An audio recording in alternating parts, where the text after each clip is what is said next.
So, it's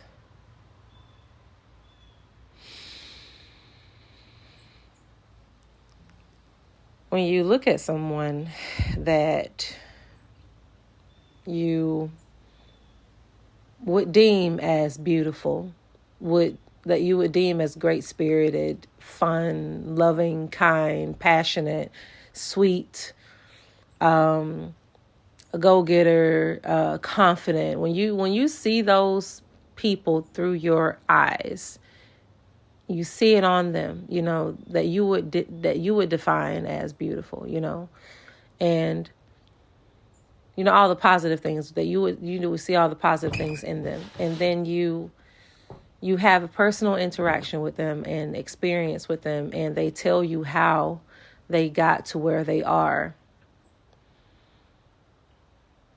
And you still are not choosing to receive the information and the insight that is given. I really be wondering if people are just talking just to hear themselves talk. Like, how long are you going to keep doing that and not listen to yourself? And you plead with other people to listen to you when you're not even listening to you.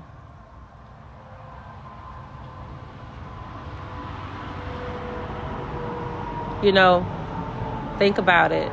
Think about all this advice that you keep getting, and yet you still keep choosing the same things. That's why it'll never be enough. That's why advice will never be enough. Good friendships will never be enough. Good relationships will never be enough. Your parents will never be nothing will ever be enough.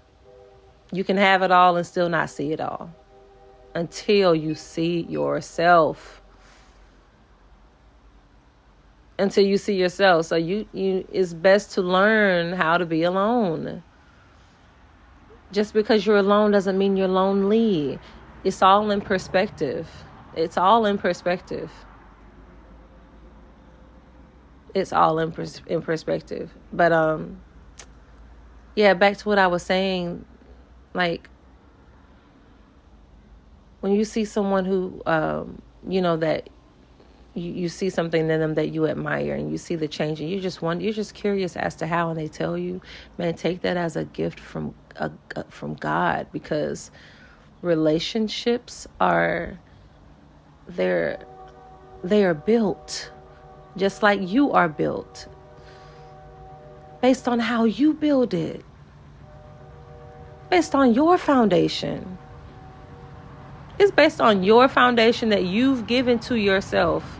Not what we've given, not just what we've given to each other, but how we started out as individuals. Like, what have you done for yourself in these years? Like, how have you invested into yourself? How have you allowed yourself to just be fully present? How have your relationships developed? Like, can you pay attention to that? Are you noticing the changes, or are you still just stuck in this one track, one space mind? Like, there's so many ways that you can become something. There's so many things you can be. Why continue to be that? The things that hurt you and the things that keep telling you that you don't know yourself. Like, why do you keep choosing that? Why do you keep choosing confusion? Is what I used to ask myself. Why do you keep choosing confusion? Start asking yourself those questions. Why do you keep choosing confusion? Why do you keep choosing an attachment?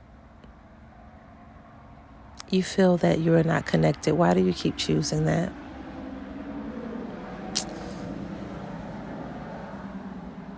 Things are trying to change for you. God is trying to get your attention to help you to see yourself, not to scare you, though. You're nothing to fear. Your truth is nothing to fear. It's something to face. so that you can know that I'm better than this. I am better than that. Yes, you are. I deserve better than that. Yes, you do. Yes, you do. It's what I had to tell myself, so I tell you the same thing.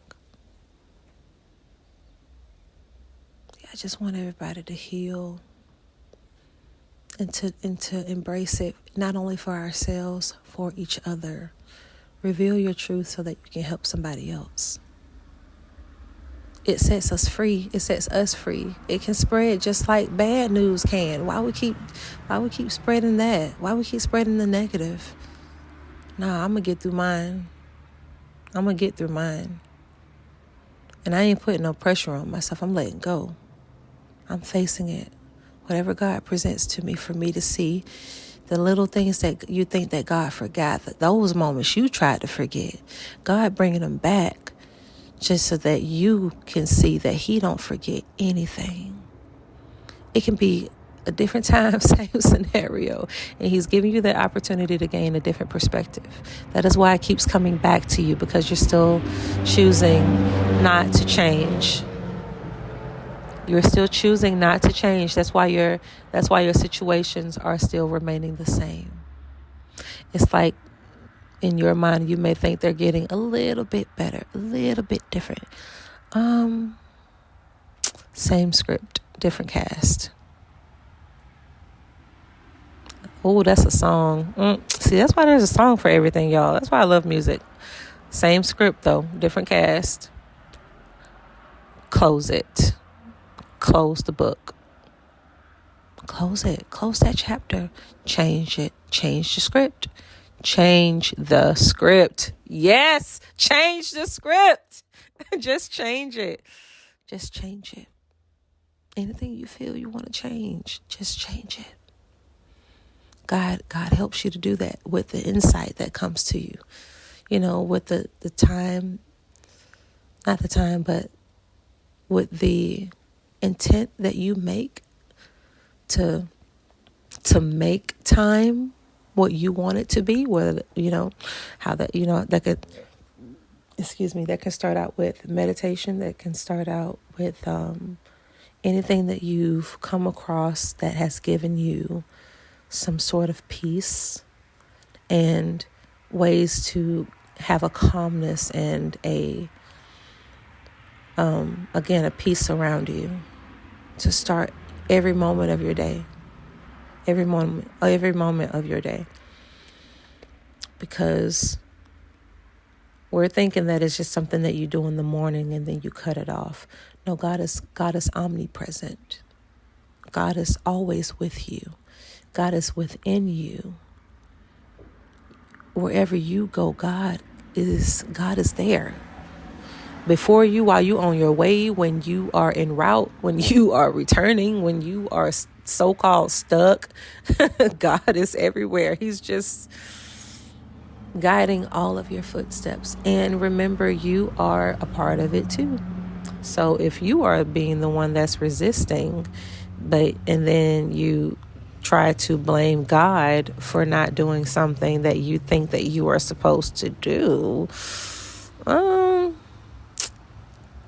you're the person who's resisting. You have to change too. God can't do it for you. You're not a puppet. You're not a puppet. You don't want to be a puppet no more. So you got to change. So that's my 2 cents.